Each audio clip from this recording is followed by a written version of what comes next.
Night. Ice on black water. A narrow Norwegian fjord walled with rock and pine. Searchlights sweep across steel. Engines thrum low. Voices carry in a language you don't understand until one shout cuts through the cold. "Any Englishmen here?" A beat. Then from below, desperate and disbelieving, "Yes, we're all British." The reply, "Well, the Navy's here." Doors smash. Boots hammer. Chains fall. In a sliver of February moonlight in Jøssingfjord, a small boarding action lights the fuse for everything that's about to crash into Norway in 1940. This is the Altmark Incident. Part rescue, part diplomatic earthquake. And tonight we're going to slip into that fjord, walk those frozen decks, and feel how a few brutal minutes could tilt a neutral country toward the storm. Start with the date, February 16th, 1940. Europe has been at war for 5.5 months. On maps, it's the phony war, the quiet before the Western Front explodes. But at sea, there's nothing phony about it. The German pocket battleship Admiral Graf Spee spent late 1939 raiding merchant ships across the South Atlantic. The crews of those captured ships, nearly 300 men, were taken alive, transferred to a support tanker named Altmark, and locked below deck as the war's human cargo. Graf Spee is gone now, scuttled after the River Plate. But Altmark has a job. Bring those British prisoners safely home to Germany. The route is the trick. Instead of crossing the open North Sea, Altmark tucks itself against the long, jagged spine of Norway's coast. Why? Because Norway is neutral.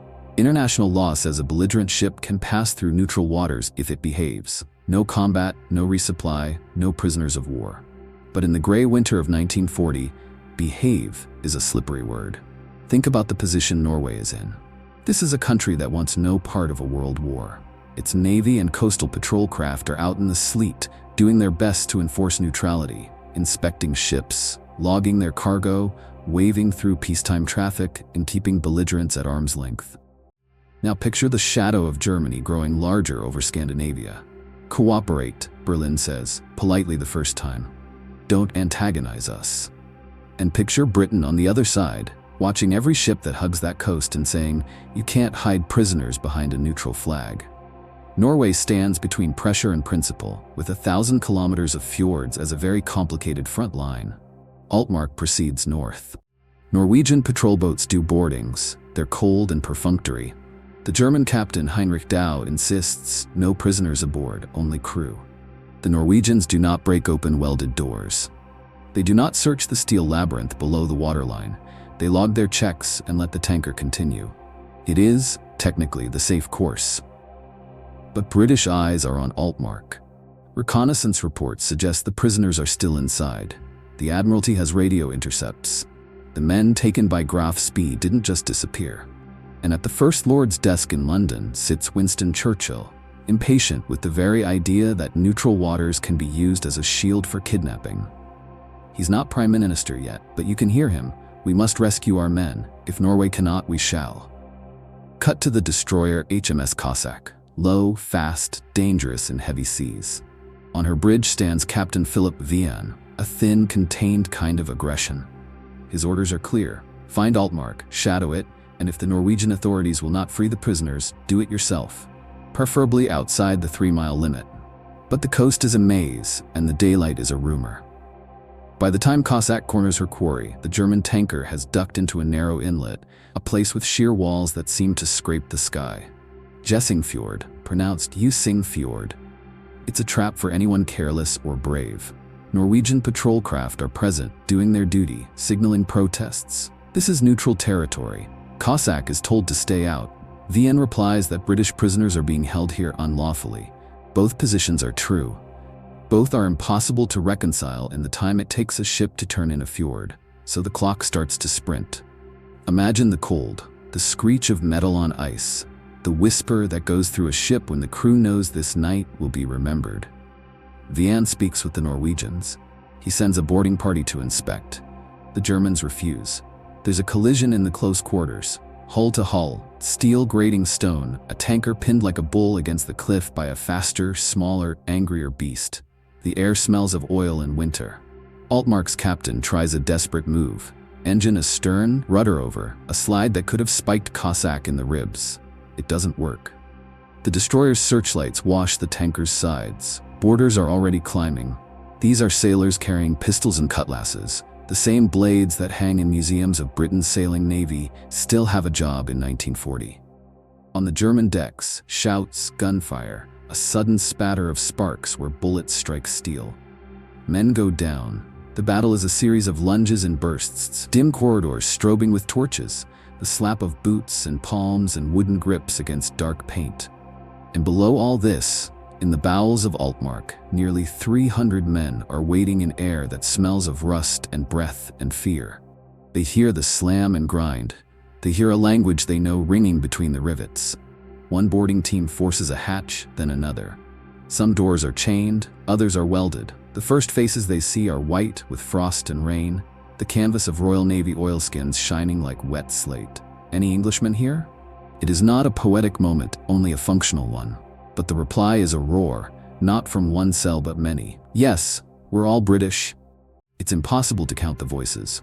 Men pressed against grates, hands thrust through bars, faces pushing for air.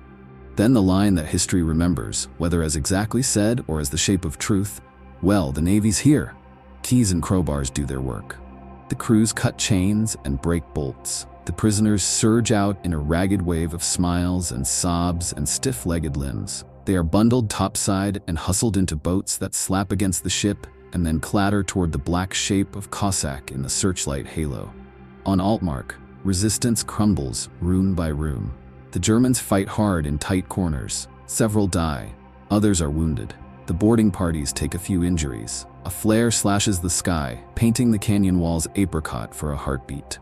In the brief brilliance, you see the geometry of the fjord, a steel hulk wedged under rock, a greyhound of war pressed alongside, and on the shoulders of the cliffs, dark silhouettes. Norwegian observers, helpless to stop either law or rescue from being broken and fulfilled at once. Cossack completes the extraction and backs out of Jøssingfjord with nearly 300 souls who 2 hours earlier were in chains. The destroyer engines up into deeper water. On the British decks, men are blinking into the wind, some laughing, some crying, many just silent. The shock of starlight and cold air and the sudden reappearance of hope filling all the space where words should be. Now freeze the frame and step back. What exactly happened here? Was this a humanitarian mission that pierced a legal shield being abused? Yes. Was it a violation of Norwegian sovereignty? Also yes. And that paradox is why this small, violent spasm in a winter fjord carried consequences far beyond the number of men hurt or saved. In Oslo, the government is furious, publicly at Britain for the violation, privately at Germany for putting them in an impossible bind. Officials file protests. They scrutinize their own patrol procedures and wonder if they should have searched more deeply. In Berlin, rage. For the Nazi leadership, the message is simple. Norway cannot or will not control its own coastline when British warships decide to act. The Norwegian corridor is not safe. German planners, already exploring a northern campaign, take a red pen and underline dates. The invasion plan, Weserübung, accelerates. Less than 2 months later, on April 9th, German forces will land in Oslo, Bergen, Trondheim, Narvik, and more. Within Norway, the cultural aftershock is just as important. Norwegians opposed to Nazism seize a new word and wear it like armor, Jøssing, from Jøssingfjord, meaning one who stands against the occupier. Across that spring and the dark years that follow, Jøssings become a badge of honor, and the opposite word, Quisling, from the Norwegian politician who sides with Germany, becomes a synonym for traitor worldwide. Think about that.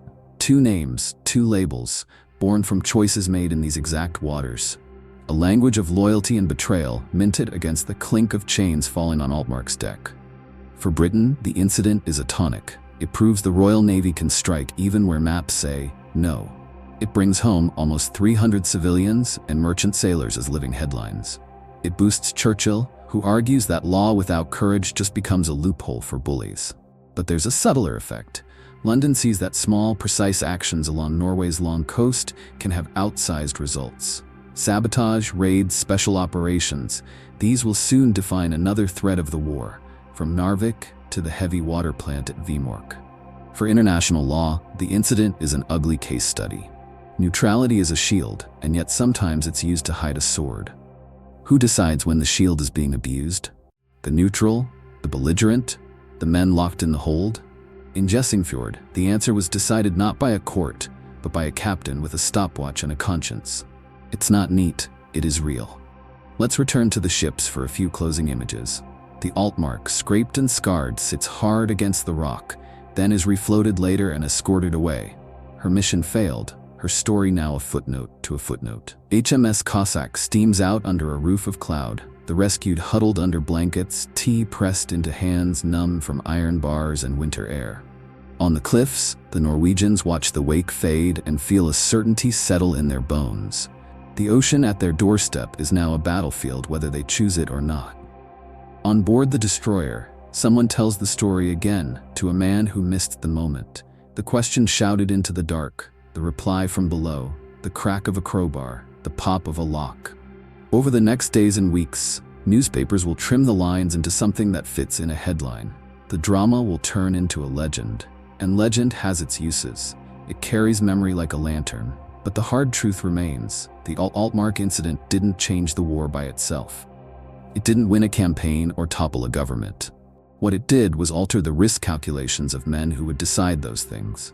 In Berlin, it said, move faster. In London, it said, push harder. In Oslo, it said, you can't stand in the doorway forever. And that is how a night of shouting in a fjord becomes history instead of a naval report. If you close your eyes, you can still hear the acoustics of that canyon, the echo of orders in German, English, and Norwegian, the scuffle of leather on metal steps, the clatter of chain hitting deck plates, the long exhale of a man who suddenly believes he will see his wife again. That's the human scale of it, the part without flags or legal briefs. Nearly 300 lives bent back toward their own timelines because a destroyer captain chose courage over caution in a place where the law had frozen solid. A final thought before we leave Jøssingfjord. Neutral spaces are fragile. They exist only so long as everyone agrees to honor them. When one side uses them as camouflage, the neutral must either enforce the rules with teeth or watch others do it for them. Norway would learn this lesson again and again in 1940. And yet, from this same coast would come some of the war's most inspiring acts of resistance. Saboteurs skiing in moonlight, fishing boats that became lifelines, a people who kept their national spines straight under occupation. Jøssing is more than a word from a map. It's an idea that outlived the night that named it. If this story pulled you into the cold air of that fjord, if you could feel the deck roll, the searchlight burn, the keys turning in a lock, stick around. We're going deeper into WWII Norway. The battles of Narvik, the sabotage at Vemork, Operation Gunnerside, the convoys, the courage, the consequences. Like, subscribe, and tell me in the comments which moment you want next. And to everyone who made it this far. The Navy's here, the story's here, and we're just getting started.